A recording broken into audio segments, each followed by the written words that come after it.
Ma première rencontre avec les phoques, c'était lors d'un petit pique-nique dans une crique un peu battue par les vents. Et on était assis sur la plage et on croyait d'abord un phoque qui est apparu, qui nous observait, sa petite tête qui est un peu ballottée par les vagues. Quand il est apparu, on avait vraiment l'impression d'observer un phoque. À force d'observer, de regarder aux jumelles, tout d'un coup, je dis mais c'est bizarre, est-ce que celui d'avant il avait la tache sur la tête? Il disparaît, il réapparaît, et non, c'est un autre. Ils ont deux têtes différentes, donc au final on s'est rendu compte qu'il y avait non pas un, mais deux, puis trois, puis finalement 4 phoques qui nous observaient à tour de rôle.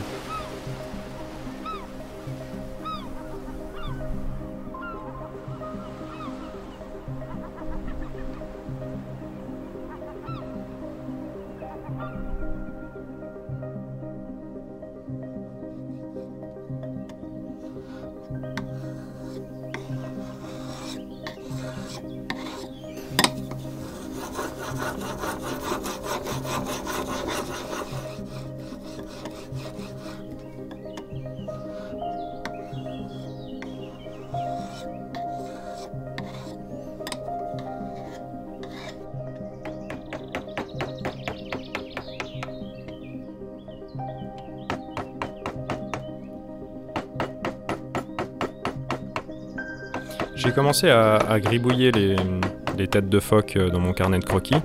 Et d'abord, je voulais pas faire une sculpture, mais après, je me suis rendu compte qu'en fait, c'était très intéressant d'avoir juste cette tête qui dépasse des vagues et de pas sculpter le reste, de juste sculpter ce que j'ai vu et de laisser le loisir aux spectateurs de, comme nous, imaginer le reste du corps sous la ligne de l'eau, sous les vagues. Donc, c'est ce que j'ai essayé de rendre en sculpture.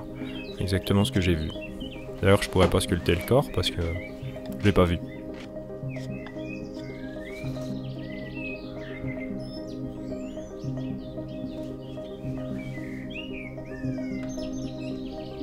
Cette sculpture en bois de poirier, je l'ai terminée pendant le printemps.